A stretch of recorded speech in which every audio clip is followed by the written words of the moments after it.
evening and welcome to another strangely familiar. We didn't just start this recording, lose half of it, and have to start again from the beginning. Vintage Spoon Wrestling Podcast.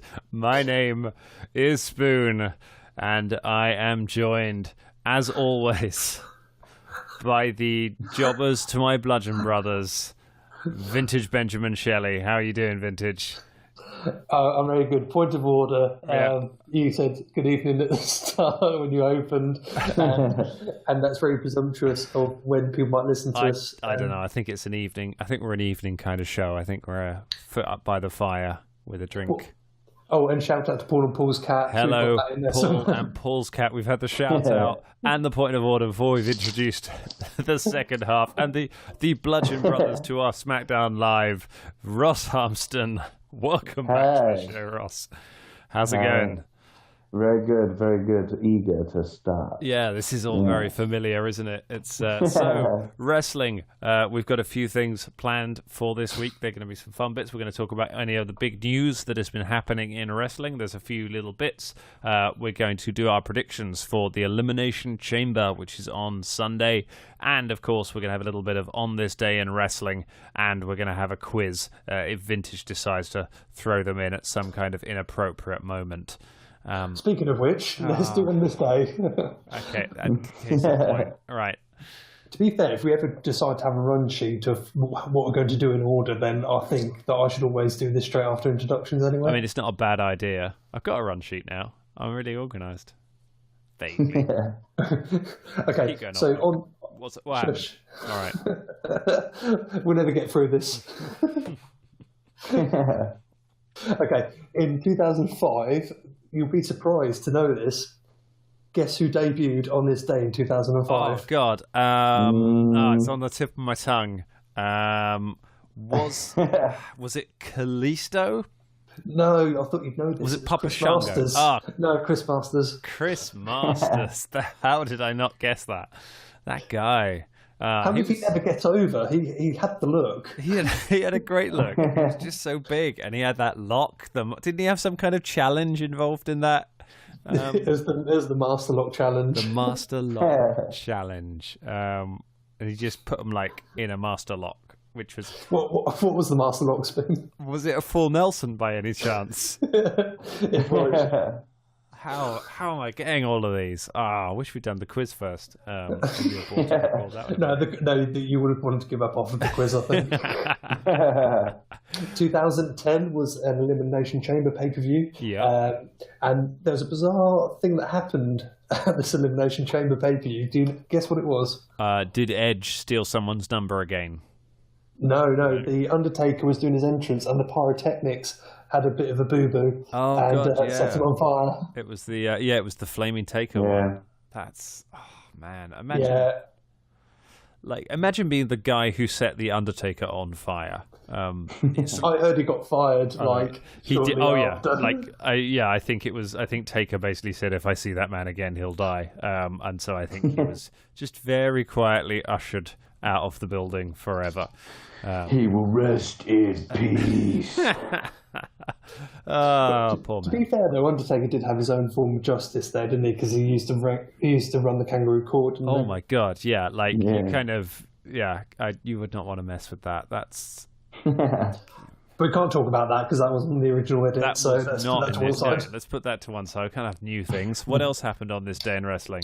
So there was an NXT live event, which I'm guessing was a house show, because I can't find on the network, which is a shame because there was a couple of matches on here I wanted to watch. However, the point of, rather than going for the card, there's a lot of people on here who would obviously go on to become big future talents on the main roster. And it's really crazy when you look back on how many decent talent was on this card. So you've got Chad Gable, Enzo, Big Cass, Carmella, Vaudevillains, Jason Jordan, Baron Corbin, Tyler Breeze, Bayley, Becky Lynch, Finn Balor, Hideo Itami, as right to pronounce that for me, Ross, KO, and Neville. Whoa, that's a stacked card.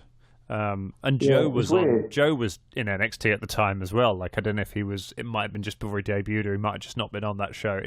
That is the golden age of NXT. That sort it's weird when you think about it. You think And it's like there's been no real. They haven't really worked out the NXT call-ups yet. But they have, I guess, like with a lot of them, with that era of people they have. I think, and I think they're getting there. I think the call-ups, you don't realise how successful they are now. Well, you forget some of the people who are call-ups, like the Shield are all NXT. Yeah. You know, they were, right back to Daniel Bryan was NXT. Oh, of course he was, yes. Yeah, he was back when it was a reality show. He was the Miz theoretically apparently trained Daniel Bryan. Yeah. But, oh, nice. Any other on this days? No, that'll do. That's some good ones. Yesterday, I had a look at the site on this day yesterday. Was the anniversary of, yesterday was the anniversary of Steamboat Flair #1 from, I think 1987, which is. Hey, wait a second, you're going off script. It's about I think it's about the first Meltzer 5-star match that you can see on the network, and it is really good. Anything Steamboat and Flair did, really, really good. But let's get on to talking about stuff that has happened in wrestling this week.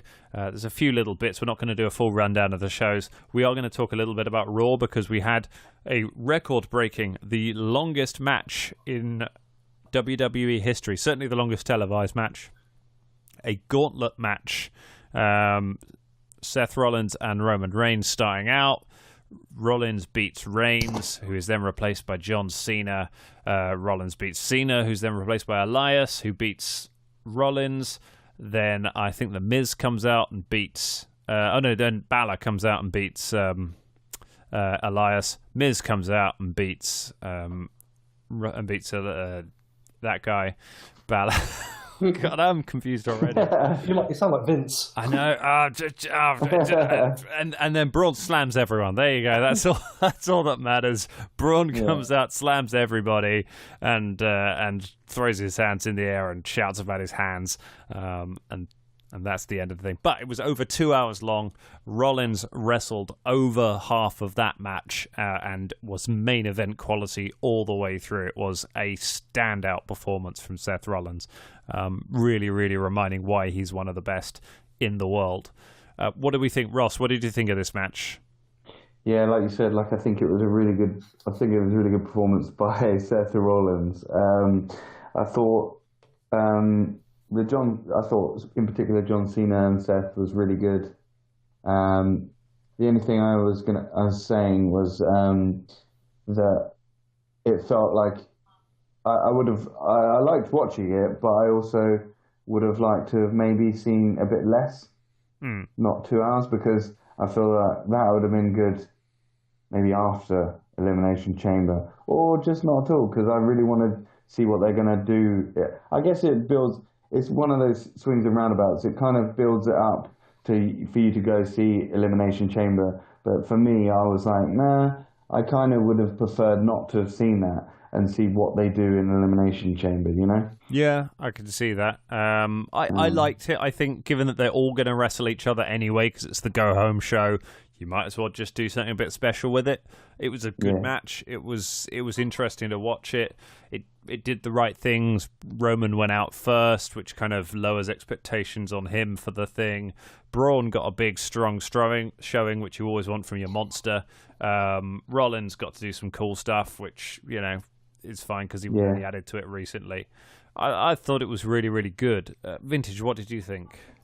So I think you covered a lot of what I was going to say about Rollins and Cena, the fact that they pretty much put on a pay-per-view main event level match. It was so good. And the fact that I know I said previously that it feels like Balor's really stepped up his game since Vince told him he wasn't over, and now it feels like Rollins has the same opportunity because he's kind of been lost in the shuffle a bit. This was his first opportunity to showcase how good he still is, because a lot of people like me, I'll include myself in this, had forgotten how good he was, and this was a real good opportunity to show that he can go. He's still a great talent. I feel that they buried the AA a bit in this match, which is which was quite odd. A lot of AAs, So Rollins kicked out of one, countered another one, countered one off the second rope, and then used it to try and pin Cena, and Cena kicked out of his own finisher. So I don't know how much you can bury that move in one match, but hashtag transitional move. and also considering that WWE are moving towards protecting finishes like the spear and the F5. So, and I'm glad I remembered it on this take because I couldn't prop Messer's finish on the original take. So there was that. I was a bit disappointed that they decided to put this on the Go Home show because people are going to watch this show regardless, and I would have rather they saved something as interesting as this for a Raw later down the schedule in the calendar year, around between SummerSlam and Survivor Series, when it really starts to get a bit tired and being something interesting there. And then there was also the fact that they didn't hype it up, so they didn't hype it up on the previous Raw to say it's going to be happening. Likewise, they opened the show with it as well. Didn't explain the rules, and it was really weird. And as I was saying to you guys, the fact that a gauntlet match is quite an unusual thing as well. Lots of people who tune in nowadays might not have ever seen a gauntlet match before, so the fact that it's on first and they don't explain the rules, it might have meant that a lot of people who are quite new to wrestling didn't have a clue what was going on. And it's quite a silly match. Like it's not a match that makes sense. It's a very wrestling kind of match. Like he has to wrestle. If you're in first, you just have to win every match. It's not like a Royal Rumble where you just have to win 6 singles matches or whatever. It's a weird one to explain. It sort of came together. I didn't understand why Miz was sort of being competitive in it. It seemed a bit stupid. I didn't know why he didn't just take someone out and then just leave, which would have been quite a good heel thing to do. But I guess you have to have him there to have Braun throw around. I love the way he runs away from Braun Strowman. I think he's really good at that kind of running. He's just getting dragged back, and the Miztourage are now the premier henchman team in WWE. I think they've surpassed the Sings. I've got a theory of why Braun Strowman says "get these hands" as well. By the way. Oh yeah, what's your hot take? I think it's have you ever seen Of Mice and Men? Yeah. Curly. Curly he moisturizes his hands and has a glove on his hand. Right. And I think that's what Braun Strowman does. I think he's got really soft hands. And he just wants people to touch his hands. Yeah. Just appreciate the effort he's been putting in to his big soft hands. Just get these hands. Come on. They're really soft. Oh, So please tell me that you've deleted this recording as well. I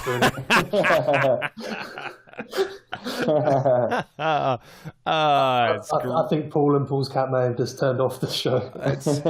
It's great radio, folks. So aside from Raw, there was another couple of big bits of news this week. Possibly the bigger news than Raw itself is that we have a new Hall of Fame inductee for the class of 2018, and that is none other than Double J, Jeff Jarrett, which is quite an unusual one. Vintage, do you want to explain sort of why it's weird that Double J's not in? I don't know. Why don't you tell us, Spook? Right, okay, he was instrumental.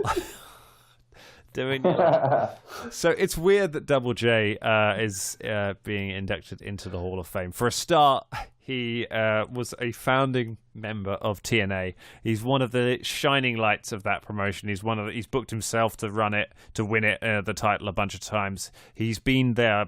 I'd say they're Hulk Hogan, but they had Hulk Hogan to start off with. But he was Mr. TNA, and he's always positioned himself as being against WWE. The whole time he's been gone. He's very antagonistic.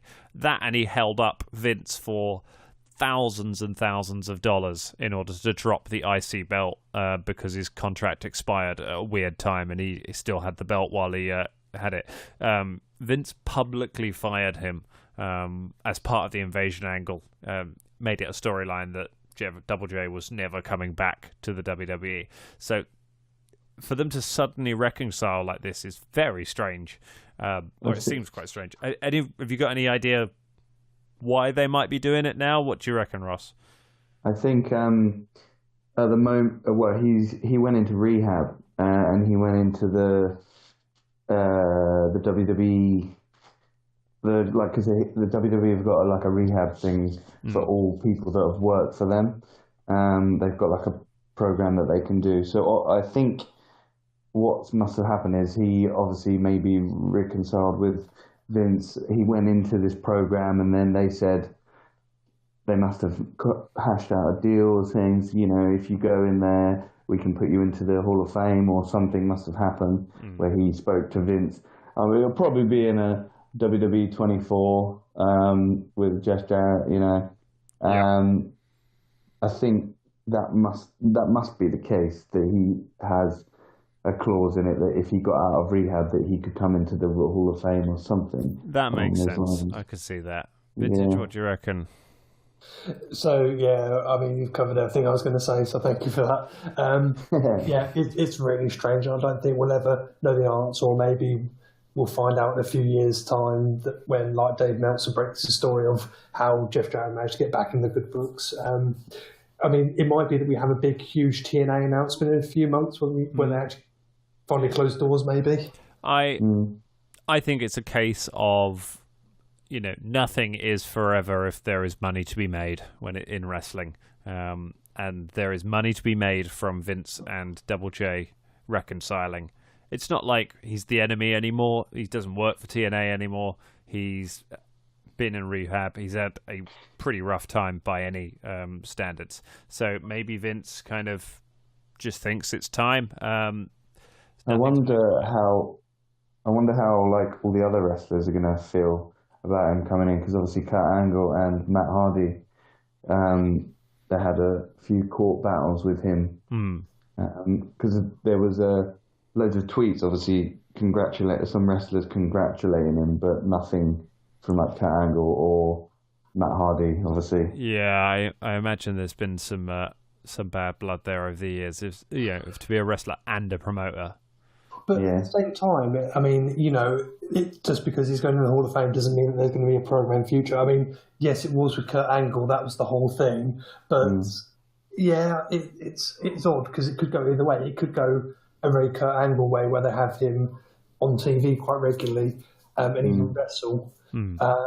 Or it might just be a one-off thing. I think it's probably a one-off because he's also not going to be the headliner because Goldberg's going to be the main inductee.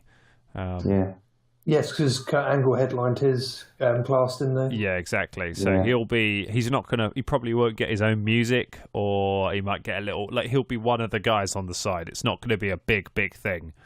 So just to pre-warn people, this is how CM Punk is going to return to WWE. Everyone who is excited about it, this will be his return, will be quietly announced, and he'll be standing off to the side when Dean Ambrose is inducted as the lead one of his year. It'll be something that rubbish. So on that quickly, CM Punk's been tweeting with the Young Bucks, and there's rumors he might make a wrestling return in September. But I don't know, not in WWE, but I think it might be New Japan or another. Could it be this Bullet Club pay-per-view that's rumoured for this year? The Bullet Club are going to put on their own show. Oh, is this in front of 20,000 people? Yeah, they're getting a big arena, and they're going to do. Cody's going to put on a big show. I think they've been going backwards and forwards on their Twitter, saying, like having things saying, "Oh yeah, I'll see you. You can come and see you in September," and stuff like this. So I don't know. It probably won't ever happen, but it'd be interesting. Imagine how much money CM Punk would make if he went to Wrestle Kingdom next year. Yeah, so much. And how much they would make as well, having him there. Be a massive deal. That's There's another possible return based on Twitter rumors. One of the people in the Cruiserweight title tournament tweeted just like a kayfabe tweet about, I'm going to win the belt, going to go on a WrestleMania. And Hurricane Helms tweeted him and just said, keep it warm for me. So it's already started rumors that the Hurricane is going to go to 205. Yeah. Well, he had such a good reaction, didn't he? And 205 needs all the help it can get. So I wouldn't mind. I would be amazed if you can do the vertebreaker in the PG era, but you never know. Like people get injured just watching that move. Final piece. Sorry, yeah. Vintage breaker. So no, I was saying Seth Rollins might. Steph, yeah, might. So a final bit of news. Just remembered, which I think you will like, Vintage. I'm sure they have announced there are going to be fewer pay-per-views this year. We knew that there are only going to be 12 pay-per-views this year, so one a month.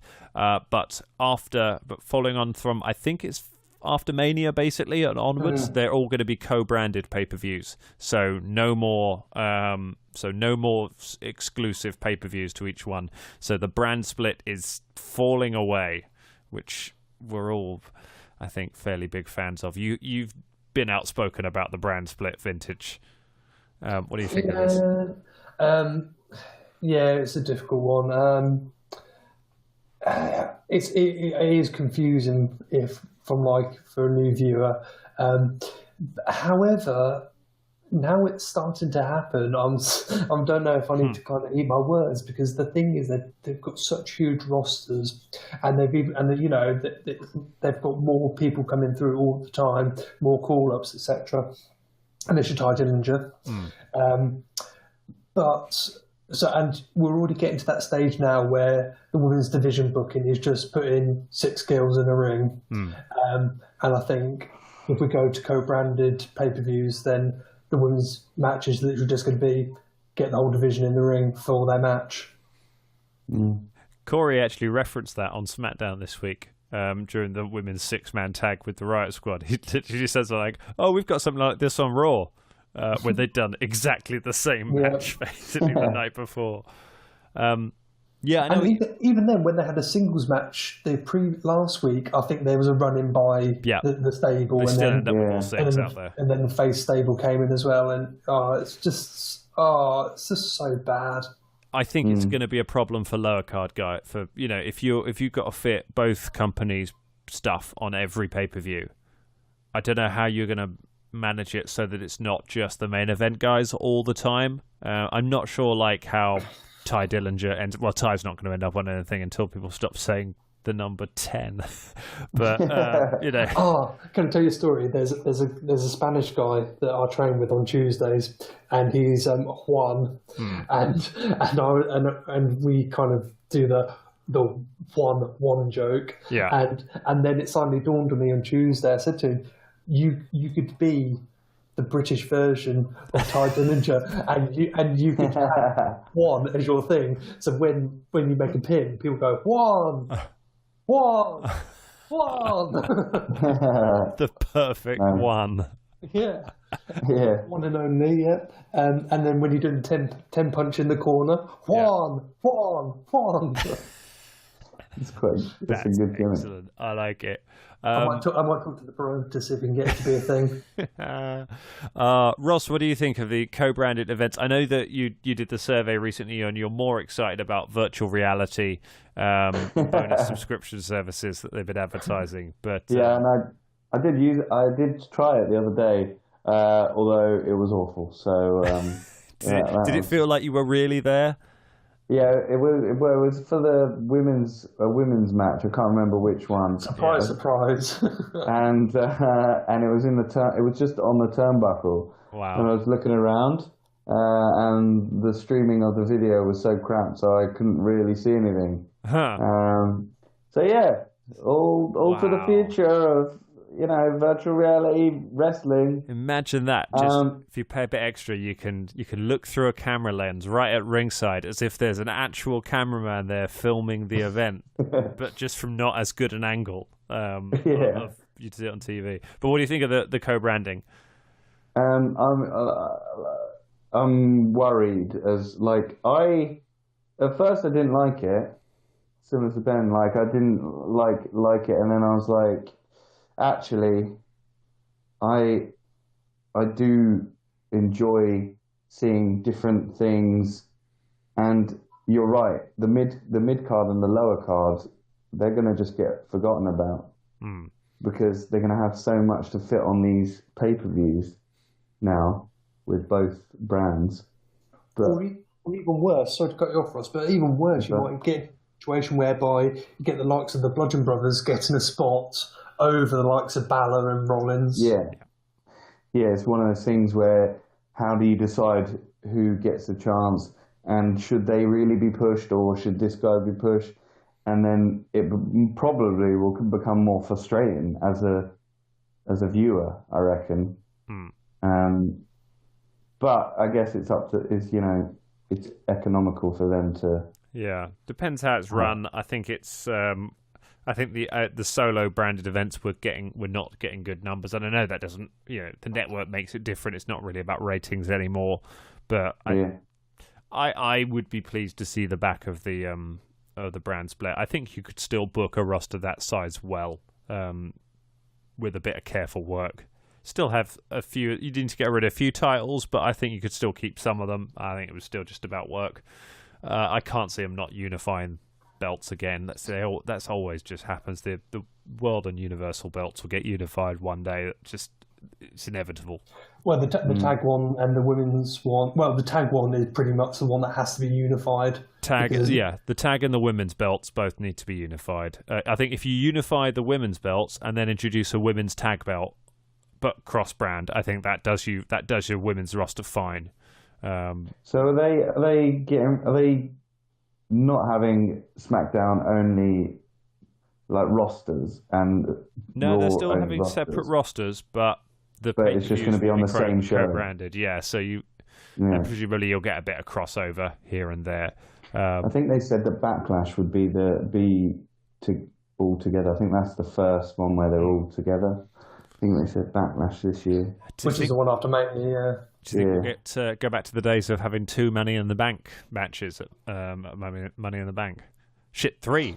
Oh, God, I could beat myself again. And 3 of them. You got the women's as well. And more editing to do as well. That's a lot of Money in the Bank. Right. That's... SmackDown. SmackDown was rubbish. Apart from the Bludgeon Brothers, they're the best thing in wrestling. Speaking of SmackDown as well, and Money in the Bank, Carmella's still got her briefcase. She has. Yeah. Has she forgotten? She wasn't even on SmackDown this week, Do you think she's gonna? It's true, she wasn't. I'd almost forgotten that she's still on the roster. Do you think she's gonna cash in at Mania? Because I'd love it if she cashes in in the middle of Ronda Rousey Asuka, if she runs in and just code of silences Ronda Rousey and taps her out for the belt in the middle of their match, or curb stomp Asuka. I mean, I think the things to say about this SmackDown, besides the fact it was just really poor and average, was that we have confirmation now that both Baron and Dolph are faces now, I think. Except Dolph's still using his old music. It's no sense. It was weird though, because it did the scratch first this time, and then it played his music. Usually it's the other way around. It's like they've lost the CD. It's just having to. Yeah, also, they're massively pushing Baron Corbin. At the end of that, he buried. He had everyone. He did the end of days to everyone, and everyone was just out. Yeah. Okay, he's the one that's standing. Well, that's the thing. If they, as soon as he has a turn, then you have to actually make him look strong. Otherwise, there's no point turning him. The thing is, they didn't really last week. People were chanting for Baron Corbin. He was over as a face. And then this week, he cuts a sort of heelish promo, and then everyone's just sort of back to booing him or not caring again. It certainly hasn't lasted long. Ziggler, we still don't quite know. I guess they're faces, but... I also love their promo spots now where they're talking to the camera and then you get little words popping up. Oh my God. Little keywords in Arial font coming out. I hate that so much. Yeah. I hate that like I hated tout. Was there anything else you really wanted over that SmackDown? Not me. I was not blown away by that show at all. I can barely remember it.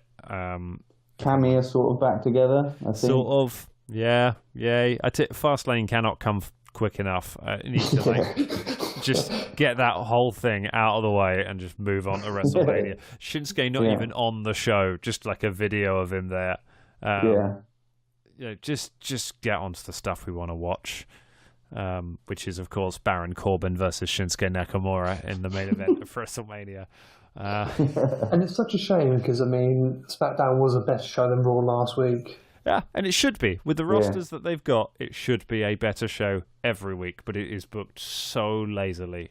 It's just throw everyone into every segment. They had the... Raw had the longest match ever. I felt like SmackDown had the longest promo ever just to start off. Just everyone coming out and just talking to each other. But never mind, because we have a pay-per-view this weekend. And a quiz. Oh, my goodness. So it's return of an old favourite. Is it Shield or Cesaro? No, it's not. It's better than that. Is it Gold Dust? No, don't make us do names for Gold Dust again. Okay, I won't make you do that. I'll make you do names for someone else instead. Oh no! Is it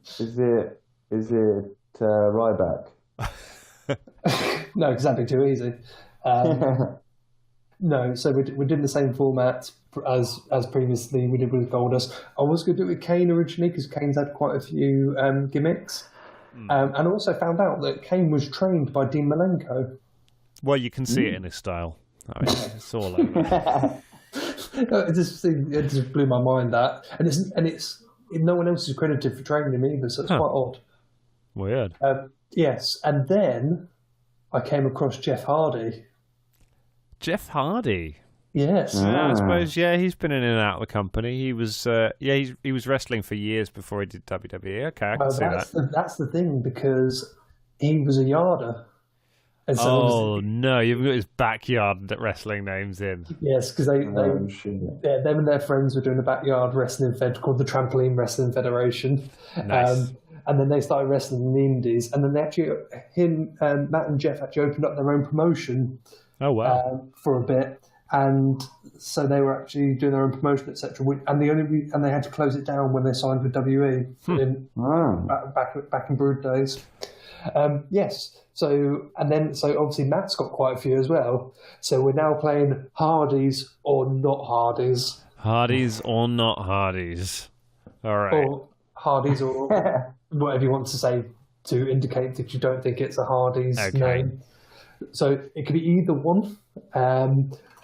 And yeah. All right. That sounds exciting. Okay, so I'm going to say, for the format, for anyone who's not Paul and Paul's cat, I'm basically going to say a ring name, and the guys have to say if it's a Hardy boy or if I've just made it up.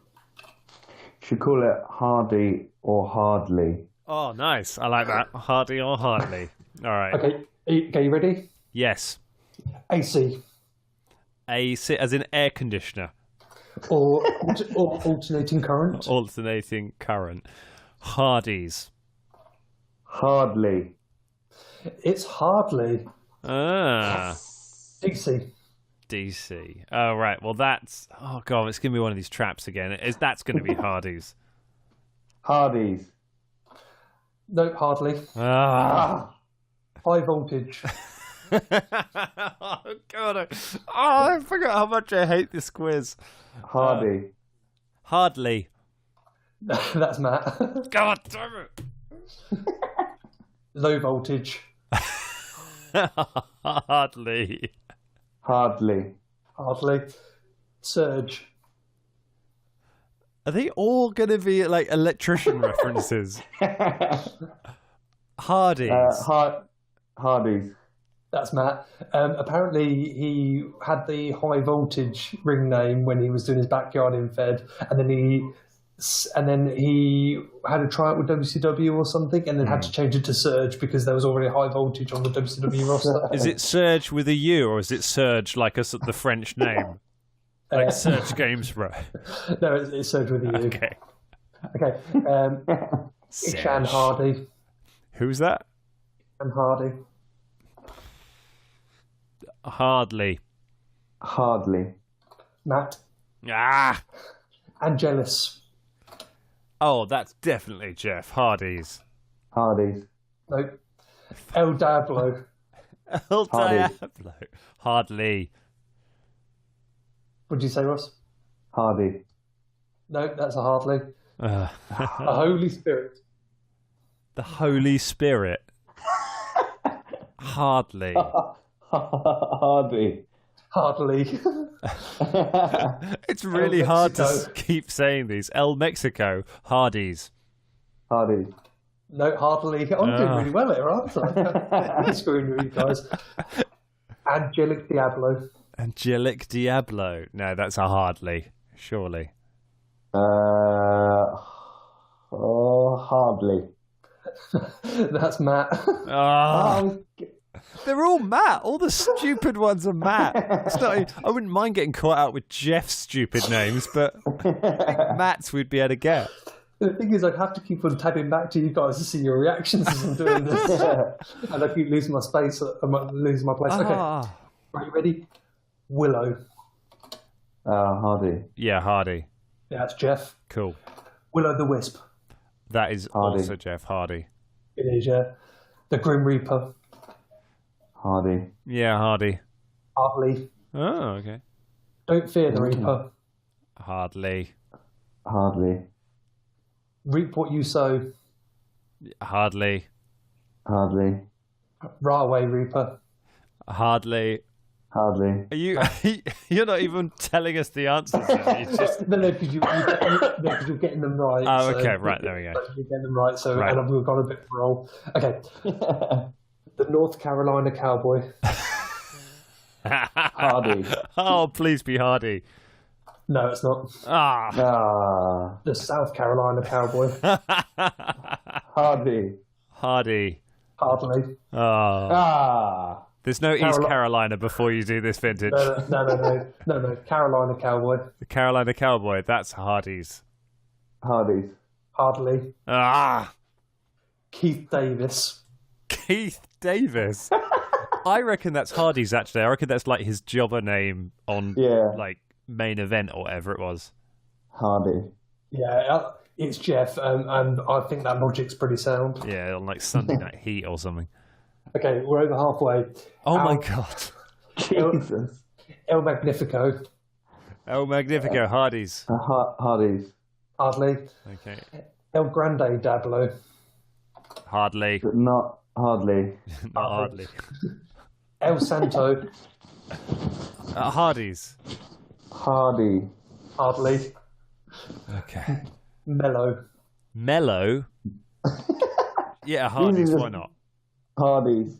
Hardly. Ah. I don't even know. Who's winning?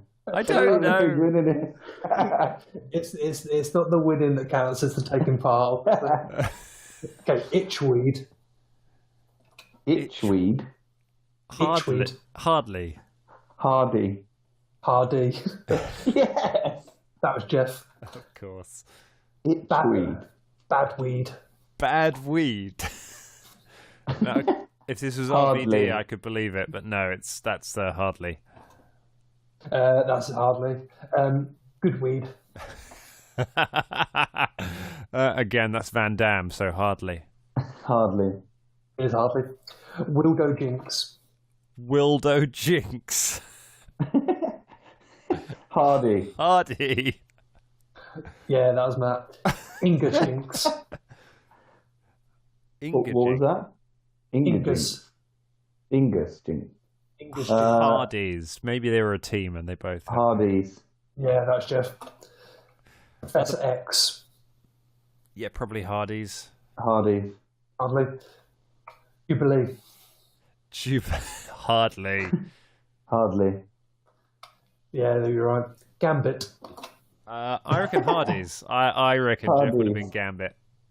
No, hardly. Ah, Wolverine. no, Hardly. Hardy's. No, that was Hardy. Oh, what? What? Yeah, exactly. But the thing is, it's down for both of them. But when I dig down a bit deeper, I can only find reference to one of them being Wolverine. But what are you going to do? Maybe they at did, least like, one of them was Wolverine. They did like twin magic where they're both dressed as Wolverine. I'm wondering. But yeah, that's it. You got through to the other side. Oh my god, that was that was impossible because it was all about guessing what were like ridiculous backyard wrestling names. And I know you come up with good ridiculous backyard wrestling names because we spent our childhoods coming up with them. But of course, the Hardys come up with ridiculous backstreet wrestling names as well. Oh my God! Some of those quiz delivered. That quiz delivered. I don't feel the need to die as much as I did after the Gold Dust one. So I guess that's something. Yeah, it was as traumatized as that one because that one was awful. Well, to recover from that, we are going to watch a pay-per-view. Not now. It's not on yet. It's on Sunday. We're not going to watch it on Sunday. It's not that exciting. I'll probably watch it Monday morning.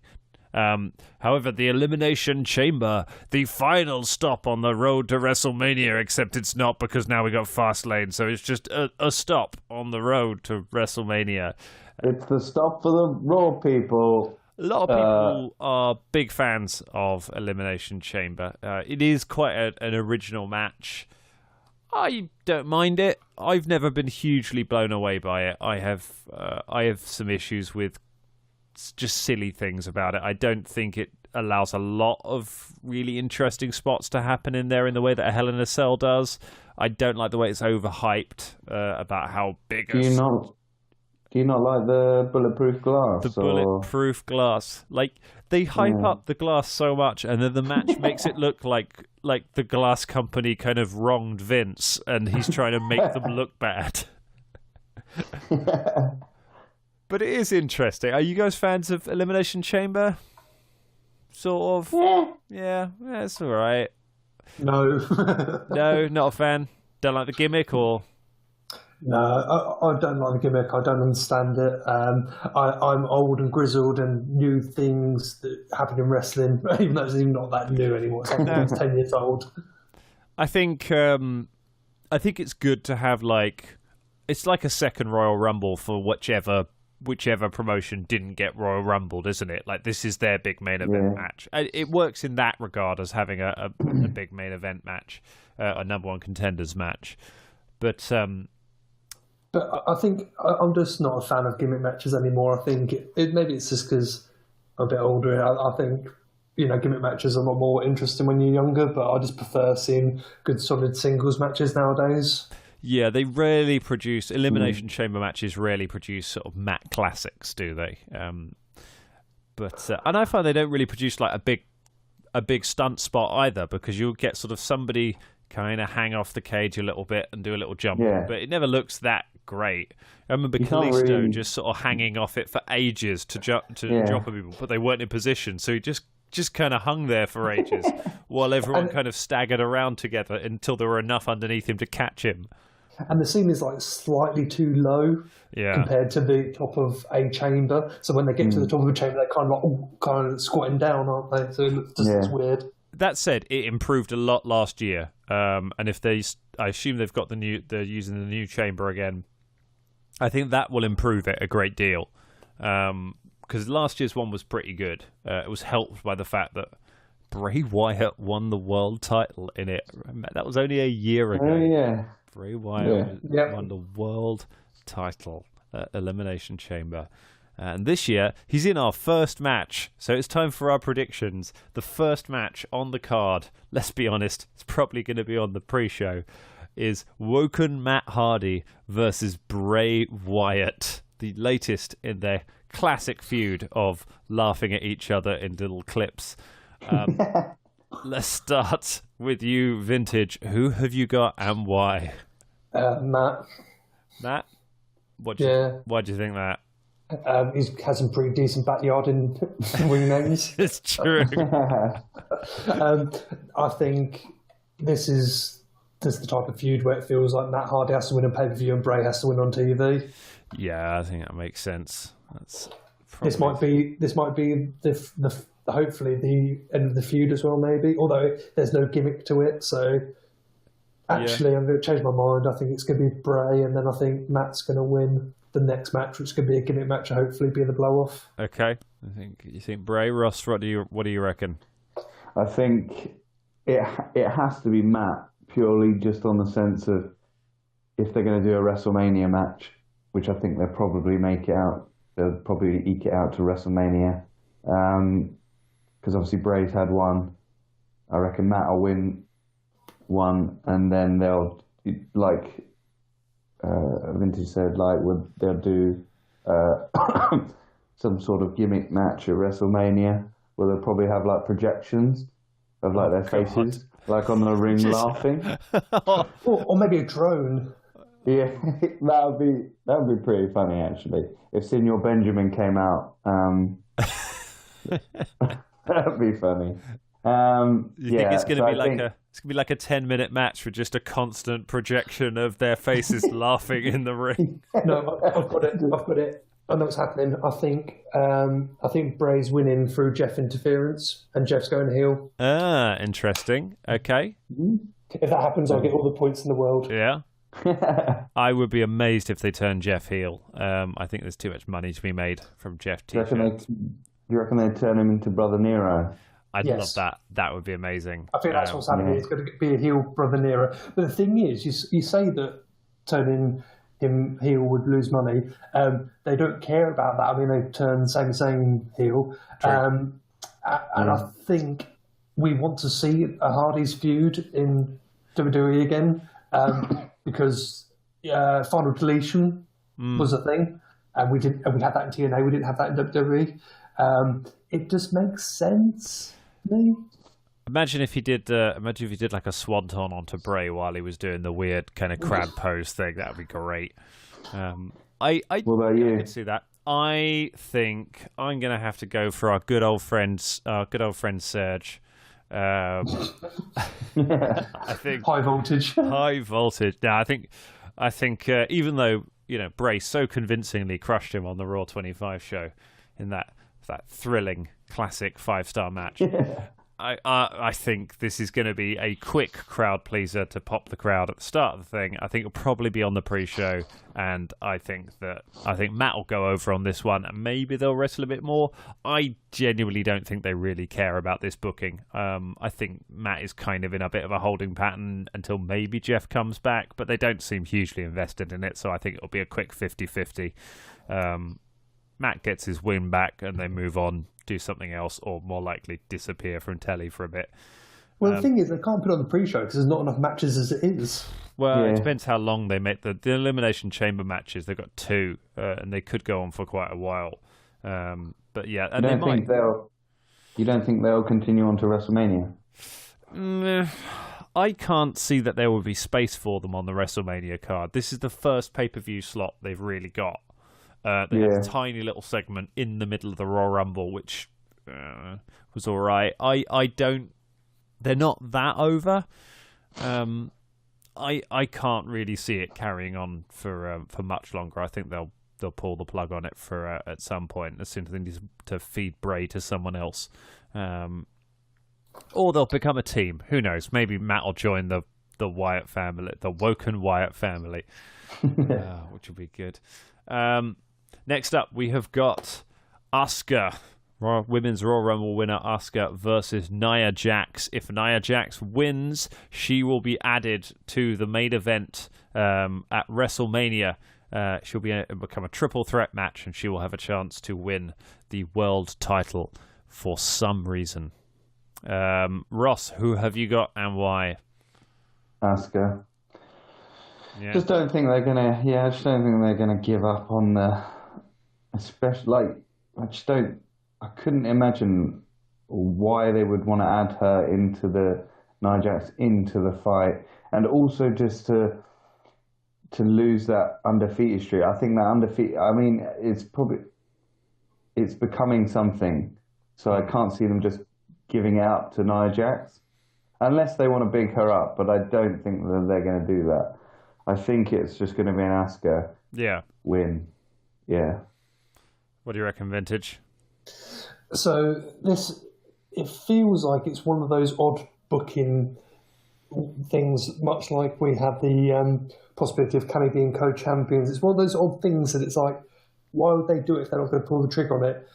But in much the same way they didn't pull the trigger on the co-champions of Cammy, I think this is just going to be Asuka keeping her undefeated streak. Yeah. It seems like if Asuka was definitely going to win, then why not just say, if Nia wins, then she gets the main event slot. Like they've done that before with Royal Rumble winners. They put their title match on the line. So it's a weird one to have in place of that. It's weird as well that Nia's chosen to wrestle Asuka for a chance to maybe be in the match at WrestleMania when every other woman is in different match for the women's title, which will also let them go to WrestleMania. And they're all easy, and she's beaten all of them. So I don't know why she's not like, just go in the chamber instead.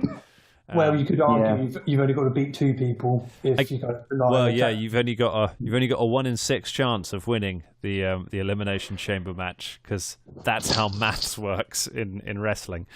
Or a 1 in 4 chance if you go the 2-person route.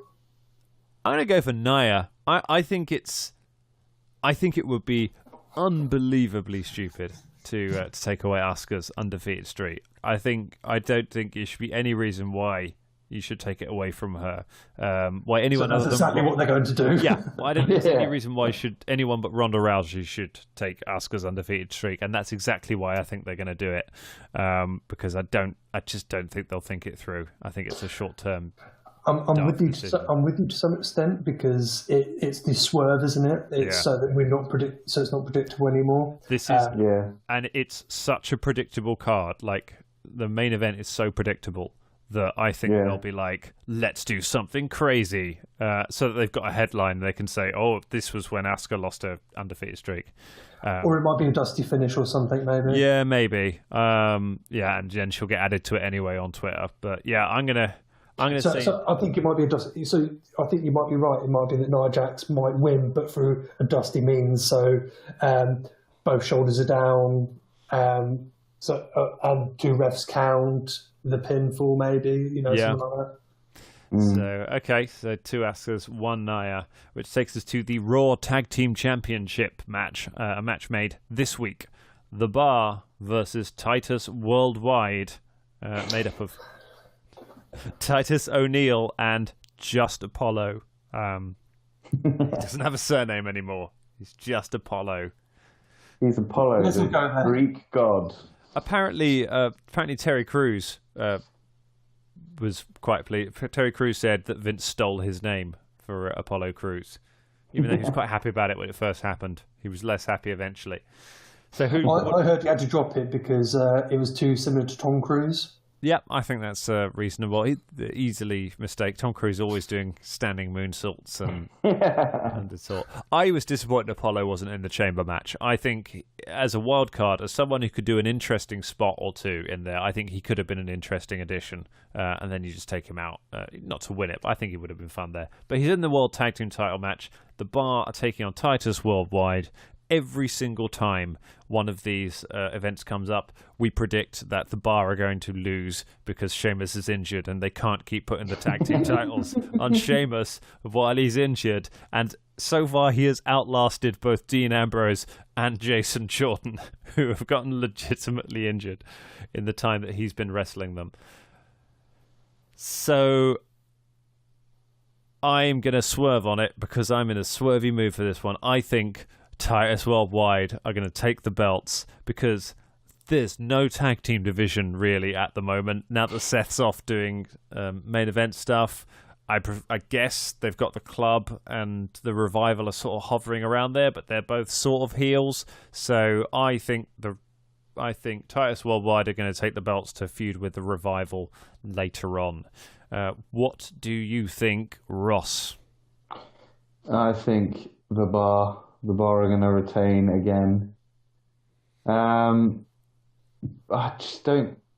can't see them giving it to Titus Worldwide, just because.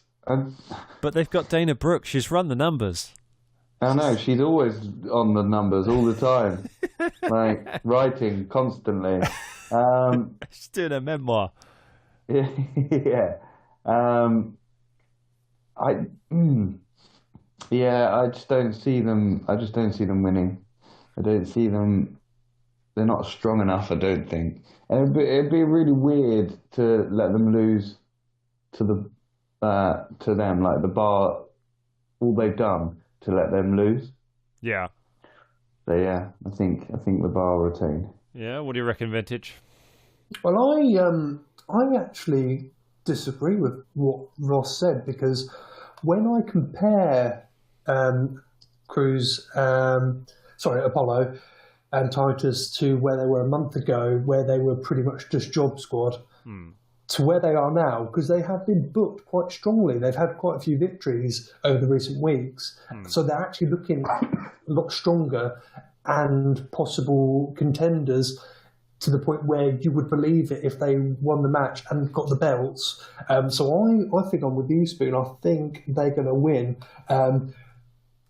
just because it's possible and it's a bit of a shaker, brings something new to the tag division. But I also think it's a bit of a thank you to them, and I think that's why it's definitely going to happen because of the fact they've been working hard. They've been job squad for so long. I think they're going to have a thank you run with the tag titles.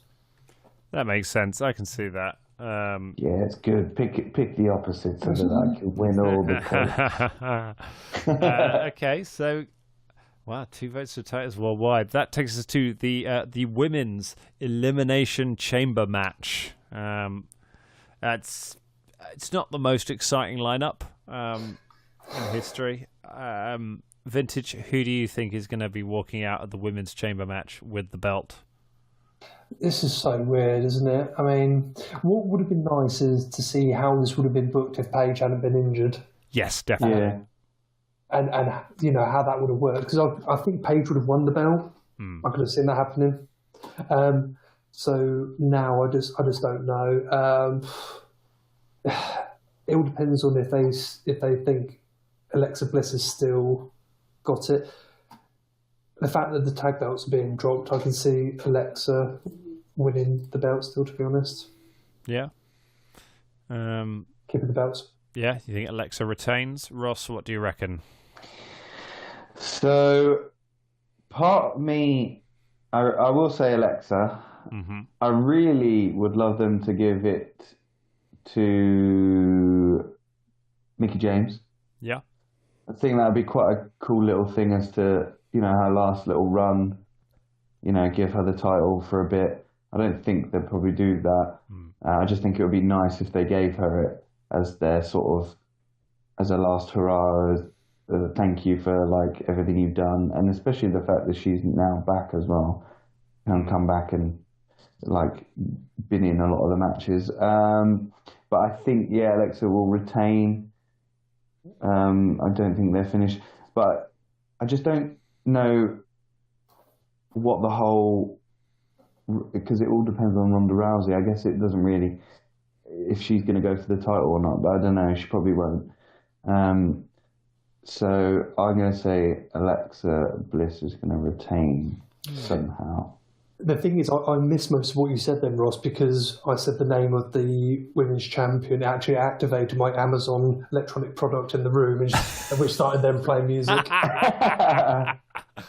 Oh, excellent. Amazing. I was leaning towards Bliss as well for a couple of reasons. Partly because they're doing this thing at the moment with Mickie James, where her and Mickie James are sort of becoming friends, and Mickie saved her recently, and they're kind of making out is Alexa having a face turn as she kind of realised that she's been mean to everyone, and now her and Mickie are kind of getting on. And I could see a finish where no, Alexa's been planning this the whole time, and she just betrays Mickie at the last minute and wins the belt, and it's a great heel finish. I think, and that'd be the perfect. I think that's pretty much the only way she can win this match. Yeah, exactly. It's a great way for her because her whole gimmick is she's conniving and she wins by cheating and by outsmarting people. That would be which is quite difficult in this kind of gimmick match as well. Exactly, it would be such an Alexa Bliss kind of thing. I think you have to think about the fact that whoever wins this is going to be taking the belt into Mania. Probably. I mean, they could just switch it on Raw if they don't want it. I kind of want to say Mandy Rose. I think if Paige was still in the match, it would absolutely be Mandy Rose, and then the two of them would be wrestling for it at WrestleMania to break up Absolution. They'd be doing a rerun of Evolution. You But think Mandy Rose? I don't think she's ready, and I don't think she has an opponent that works. So I think it's going to be Sasha Banks. I think they're going to put it back on Sasha. Safe pair of hands. Take it into Mania. Maybe do a match with Bayley. Yeah. Yeah. I think that's coming. Yeah, I think they've been teasing it. I think that is, when you're looking at Mania, you're looking at money matches. You're looking at stuff that sells tickets. I think Alexa probably does. I think Sasha probably sells slightly more, so I think they'll stick it on Sasha. The thing is, though, we had it on free TV already. We have, yeah, that's true. But they don't seem to care about that anymore. So we'll see. I'd like Alexa to keep it. If Alexa keeps it, I would not be unhappy, other than cursing getting it wrong. But yeah, I'm going to go with that. To be fair, imagine if they're going to the co-branding, so it could be that Carmella comes in and cashes in. Are you going to predict a cash in the Elimination Chamber? She's going to do an edge. No, of course not. Oh, that would be amazing. Which takes us to the men's Elimination Chamber match. How much time do you want to spend on this? Oh my goodness! 7 people will be in the match. They've clarified it's going to start with 3 people in the ring. It'll start as a triple threat, and then 4 more will enter as normal. They're not going to have an extra pod or have people sharing pods or anything like that. So, sharing pods would have been so funny. I know. Yeah. Imagine like Miz in a pod with Braun Strowman. That would be the so funniest good. thing in the world. But You want to give these hands? you don't know what that means. The thing is, and the whole Mr. Rush in there as well. One of the things would be a case of, do you know how I got these hands so soft? With soap. Oh, I dropped my soap. Would you mind getting that for me, Miz? Oh, that would be. Oh, why are they not doing that? So we've got For the same reason that Jeff's not going here and doing a run-in on his brother, because life's not fair. Because we don't deserve nice things. This could be quite a quick one. Vintage, who have you got and why? Roman. Yeah? What crazy reason do you have for believing that? The fact that pro wrestling is predetermined and the finishes are determined by someone called a booker. Yeah, I think that's a sound guess. Ross, you think Elias has got a shot?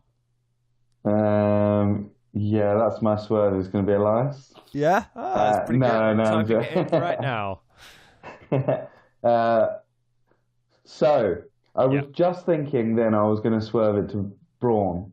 Yeah, but I don't think it will be, because I think Braun's going to be in the weird tag match with Triple H and Stephanie and Ronda. Yeah, as a replacement for The Rock, because that's what I see. Because I mean, it would be. It depends, because they're building Braun so much up. They're building him up so much. But I just I'm going to go Roman. I'm going to say if Braun Strowman wins now, I'm going to be so annoyed at myself that I picked Roman. So I picked Roman because, reasons. He's the big dog, the dog that runs the yard, the big guy, the man, the big underdog. Yeah. He's the dog that runs the bog. I mean, you know why they've been building up Braun Strowman. It's the same reason they always build up Braun Strowman. It's so that he can eat either an F5 or a pit or a spear and lose clean. Yeah. That is what he's there for. That is what all the people that have been fed to Braun recently. It's so that Roman can spear him at the end of this match and win the match. It's got to be Roman. I want to swerve it. I want to say someone unlikely, but it's Roman Reigns. Like, we've known this match for over a year. Nearly a year. We've known that it is going to be Brock Lesnar versus Roman Reigns. It is sadly probably not once in a lifetime. Roman Reigns versus, and he's headlining for the 3rd time. And maybe Carmella will come out and cash in on him. Who knows? That's what we'll have to hold out. get the curb stop and run away. Imagine if he loses and Brock holds onto it for another year and Roman comes back and wins it. Well, you have to do it again. Brock versus Roman too. Oh, God. So it could always be worse. That's the thing is, like, if I didn't pick Roman, what would he do at WrestleMania? Yeah. Like, I couldn't think of him fighting anyone else unless Ronda Rousey's going to pick him instead as her. But like another Samoan to replace the original Samoan. Yeah. Oh, you're kind of related to him, I think. You're his cousin or something or other. In fairness, in fairness, if you're thinking about Mania, you're thinking about big money match. You're thinking about which match sells the most tickets. Who could you put with Brock Lesnar that sells the most tickets out of those 7 men? And it is because of the way they've booked it in the last year. It is Roman Reigns. He is the biggest star out of all of them. Even, I would say, bigger than John Cena. Because we've seen Brock Cena a bunch of times. You could hype it with the whole thing of it's going to be, he's going for the record of title reigns. But that doesn't seem to be the way they're going now. They seem to have... he's there's a lot of talk. Will Undertaker come out during this and cost him the match somehow? I don't think that will happen. I think he'll lose that. He'll say, oh no, I've got to be at WrestleMania somehow. Hey, Undertaker, come wrestle me. We've seen, Rollins isn't as big a star. Balor's not as big a star. Braun is arguably, but we've seen that match twice now recently. I don't see anyone who is as big a draw as Roman in this instance. How crazy is it going to be to see the Universal title on TV again? I know, right? Like every week, like we might see it defended on TV. Oh, how weird will that be? Here's a question. Assuming it happens, who is Roman Reigns' program after Brock Lesnar? Who does Roman Reigns fight? You reckon Miz for the Universal title? Yeah, The Rock. The Rock. I mean, I would guess Braun, because Braun sort of won their feud, but it's not set in stone, I guess. Or they could. I assume there'll be a brand split by that point, or a shuffle of some kind. So it could be someone from SmackDown. Could be AJ, Randy, or AJ Roman. We've not had, have we? Yeah, AJ Roman. No, we haven't had that. That I can remember. That would be all right. Anything with AJ is good. Which is probably why they'll do it. Yeah, probably. Yeah. Oh, well, Elimination Chamber is this Sunday. It's going to be an interesting one. I think we're excited about it. I think we're excited to an extent. But we'll come back in a week or so, and we'll talk about how well we did. If I did well, if Nia crushed Asuka and ended our dreams, or if we did badly, we'll lose the recording again. And... just quietly forget this ever happened. You guys got anything to add before we sign off? Nope. No, I'm not going to do a better outro than you again because it's buried. Well, we will try not to check the microphone cord is in. It is in. We cut the end off last time. Not this time, though. Thank you very much for joining us. Enjoy the Elimination Chamber. If you're playing drinking games, please don't die. We will see you on the other side. Cheers, guys. Good night. Bye. Bye.